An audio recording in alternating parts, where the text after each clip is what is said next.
Hi there, welcome to one of Finger Lakes Pride Revive Arts and Crafts Nights. My name is Caitlin and today I'm going to be teaching you how to make an origami heart garland. So this is one example that I will be showing you today. There's a few more behind me and you can see you can make this with any kind of paper, and you can then string them up so that you can hang them in your window, on your porch, in your home, your office. So I hope you enjoyed this tutorial, and here we go. So the supplies you're going to need to make your origami heart garland are supplies that I hope everybody is going to have something that they can work with around their house. The first thing you're going to need is paper. So whether it's some sort of cool scrap paper, construction paper, origami paper, magazine clippings or magazine sheets, newspaper, any sort of foldable piece that's going to be at least, I'll say 6 inches by 6 inches is going to be useful here. And if you don't have any of those pre-designed or pre-colored things, your standard 8.5 by 11 paper or any sort of art paper that you might have around your house, like sketch paper or paint paper, is going to work great too. We're just going to get to decorate it. You can use colored pencils, markers, stamps. If you're really fancy and got some crazy supplies like India inks or alcohol inks, feel free to use those. Today I'm going to show you watercolors. I think they make a really pretty design and they're really easy to use. If you don't have watercolors, you can also use watered down finger paint or watered down acrylic paint. So the supplies that I'm going to show you for today is also including a watercolor palette, a couple paintbrushes, some water, paper towels if you have them, although I don't typically use them when I paint with watercolors. But I'll show you just a really quick way to make a paper look really pretty and it'll fold up nice for this project. After we have our paper designed and dried, you're going to need some scissors potentially so that we can cut it down into a square.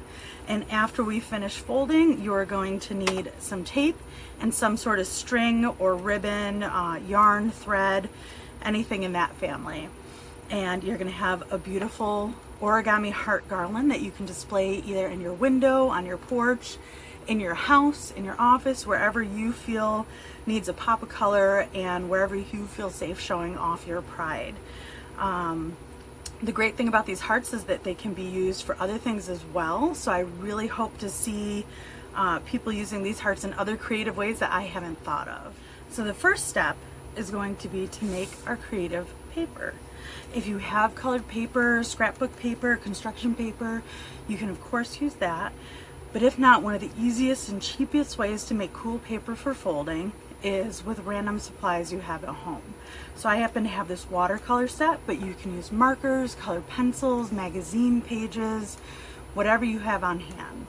So today for watercolors, I'm just going to show you a really simple way to do things.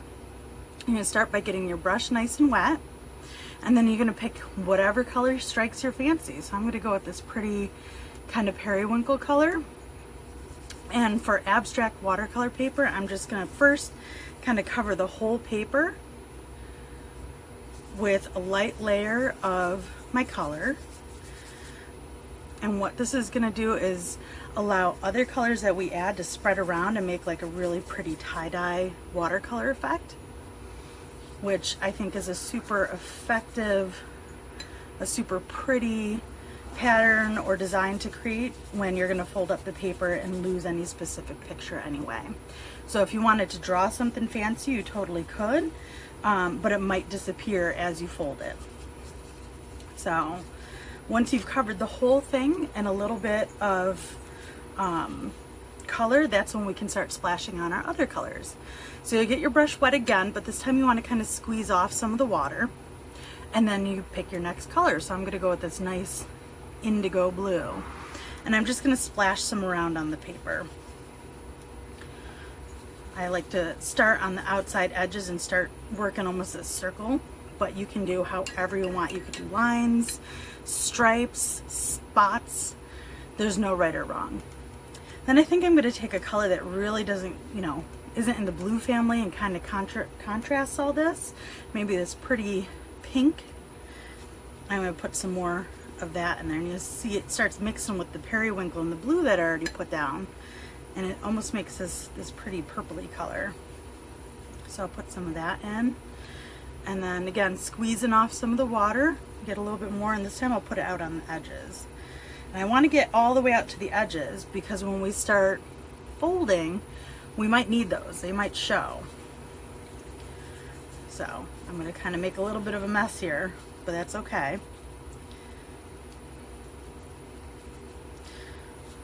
And I like to just blur my lines so there's not necessarily a clear start and end to the colors. But again, it's abstract, so there's no right or wrong way to do this. And then I feel like I need something in the middle there, so I'm going to take maybe this dark purple and get some of that in the middle. And then me being me, I'm going to put some on the outsides too. That way it's kind of spread throughout the entire thing. And then one of my favorite things to do when I'm painting, especially with watercolors, is to do kind of like a splotchy design. So what I do for that is I get my brush really wet and I pick my color and I put some water on there. And then I'm going to get my brush wet and clean it off, but this time I'm just going to squeegee off the extra water with my fingers. You can use paper towel if you want. I just like using my fingers. I think it feels cool. So then you're going to swirl it around in your paint, but this time it's going to make a really saturated watercolor. You can see on my brush it's really pink. And then I'm just going to start whipping it around. Now this can get messy. The good thing is watercolor is going to clean up really easy, but I think it's going to make a really cool pattern. You can see how it starts spreading out in the water that's already on there. And you can see for some of this I was using my finger and I was just tapping the brush on my finger, and that helps to really get that color to come off. And I can do a little bit more and kind of get some of those blank spots that I missed. And that's it. When this dries, it's going to make a really cool tie-dye effect, and I'll show you how to fold it up and add it onto your string to make your origami pride garland. So once your painting has dried, now we need to make it into a square, because most origami is done starting with a perfect square. So I know a lot of people know how to do this, but sometimes we forget these things, so I want to make sure I teach everybody. So in order to take a rectangle piece of paper and make it into a square, the fastest way to do it is to take this shorter edge and to line it up with this longer edge to create a triangle. I'm going to flip this paper over so that the first crease that we make in making our square is going to match up with the first crease that we need in our origami heart.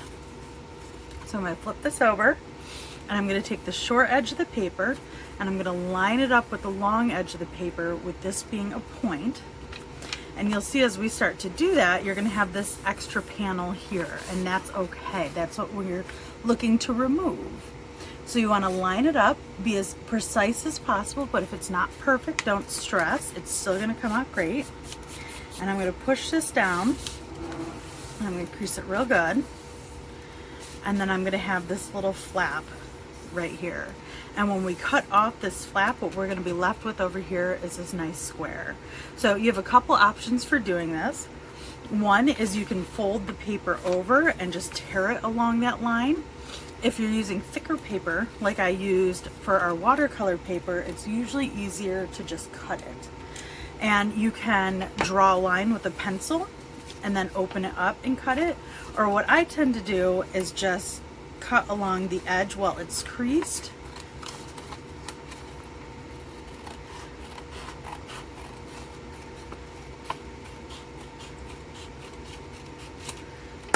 And then you got this little piece left over, which you can do smaller origami with, or you can use it for a different project altogether. But we'll put that to the side. And then when we open this, we have a perfect square.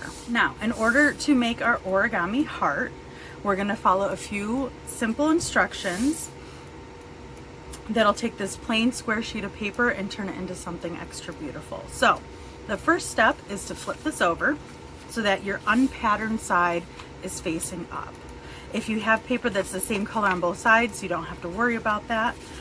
But if you do have one side of paper, make sure your blank side or your boring side is facing upwards. The next step is to fold our paper into a triangle. So we're going to take one point and fold it over to the opposite point and crease it real good. And you'll see, because I just trimmed this down, I already have that crease ready. Now, when you're using a thicker paper, instead of using your fingernail to crease it, which can be really hard on the finger, I recommend using something hard. So this is called a bone creaser. You can get it at most craft stores. They can be a little bit expensive though. So if you don't have a bone creaser, I highly recommend using the back end of your scissors. You just want to be careful that you don't cut yourself with the pointy end. So if you hold a little bit farther up, you just run that edge of your scissors along the crease, and I'll give you a nice flat tight crease. So after we've done this first step, what we're going to do then is open it up, and we're going to fold it into a triangle again, but in the opposite direction, so that we get a nice X going across the middle of our paper. So you're going to take your other 2 points and you're going to bring them together, and then you're going to crease it down. And again, if you're using thick paper, using that bone creaser or the back end of your scissors is going to be helpful. And we're going to open it up, and you can see we now have this nice X in the middle of our paper. And what I'm going to have you do is rotate it, so instead of having a square, you're going to have a diamond. And we still have this beautiful edge on the other side. So the next step is to take our bottom point and to bring it up to the center of our paper where those 2 creases we did earlier intersect. And you're just going to touch the point there, and you're going to crease it down like that. Then you're going to take your top point and you're going to bring it all the way across to where that center line meets your new edge that we just made with that last fold, like so. I'm going to crease that.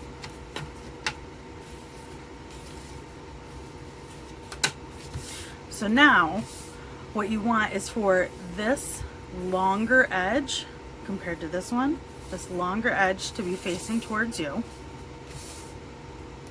And what we're going to do is take this longer edge and we're going to fold it to meet the center line. So you take the first half of that longer bottom edge and you're going to fold it up to that center line, and it's going to create a new crease going through the middle here. So it's going to come up, and you want to push that down just like that. One of my favorite things about this heart is that you get this cool line here, and to me it just makes it really emphasizes the folding process of the origami, and I just think it's a fun addition. Now we're going to do the same thing on this side. We're going to take this bottom edge and we're going to bring it up to meet that center crease. And you want to line them up. They don't have to be perfect, but you want them to be close together. I'm going to crease that down. So you can kind of see our heart shape already forming, but this heart shape is still pretty pointy, and hearts aren't pointy, right? So we're going to flip the whole thing over. So now you'll be able to see some of that under paper, the blank side, along with some of your pattern side.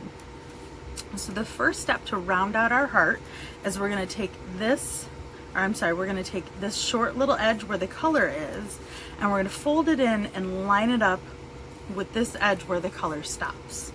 So I'm going to start to show you, and then I'll undo it and show you again. So you're going to fold it in, and it's going to create this new crease. So we're taking this short little edge just where the color is, and we're going to line it up to where the color stops and meets the plain paper. I'm going to fold it in just like that. All right. Then we're going to take the opposite side and we're going to do the same thing. We're going to take this short colored edge and line it up to where the color stops. I'm going to push it down. And you'll see, because I use thicker paper for this, it can be a little bit hard to fold. So I recommend at least your first time starting with a lightweight paper. The next step is we're going to take this plain edge where the back side of our paper is showing, and we're going to line it up to the crease in the middle there. So we're just going to fold it in and line it up to that crease. We're going to push it down. So we took this diagonal edge of the back of the paper and we're lining it up to that center crease that's in that point there. All right, and we're doing the same thing on the other side. Squish it down. Okay. So now we kind of have like this cat heart. So we're gonna chop off those top points, but instead of cutting them, what we're gonna do is take the point and we're gonna tuck it into this little flap where the colored paper is over the blank side of the paper. So I like to just kind of start curling it, and then you can pick up your flap just a little bit and tuck it in. Now, I like to fold it so it's at an angle, but if you want it more flat, that's okay. I just feel like it makes a nice shape to the heart. So we're gonna do the same thing. We're gonna just curl it a little bit, and then we're gonna open this flap and we're gonna tuck it in just like that, and we're gonna crease it down. So again, we're gonna use our crease. After that step, we're gonna flip the whole thing over, and we now have this beautiful heart that we made with a piece of paper and some creative painting.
Now I'm going to show you how to attach your heart onto string so that you can make your garland. So what we're going to do is we're going to flip it over. I personally like to have the heart upside down because it's going to give me easier access to the parts of the heart that I need for the string, but it's up to you.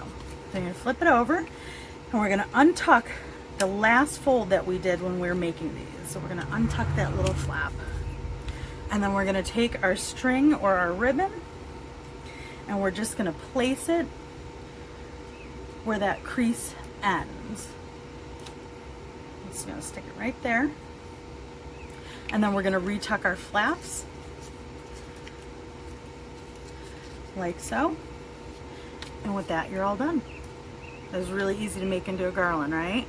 Now if this is going to be hanging up someplace where it gets a lot of wind or a lot of movement, I recommend using your tape and just taping it down a little bit to give it a little bit of extra security, but it's not necessary. So because I used watercolor and I went a little bit heavy, I'm going to just take my creaser and really push that tape down to make sure that it sticks well. But with that, we have our heart. I think what I might do is take these other little guys and put them on either side of my big heart. So I'm going to put that string right at the corner where that crease is, and I'm going to retuck. And then for these ones, I'm just going to take a teeny little piece of tape to tape everything down. So you'll see that I put it over the flap we just tucked, the flap that was before that, and the main part of the heart. And then I crease it down real good. Do this side too.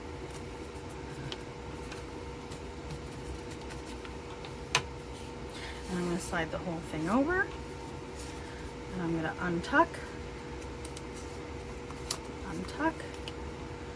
and then I'm going to put those back and just do a little retucking.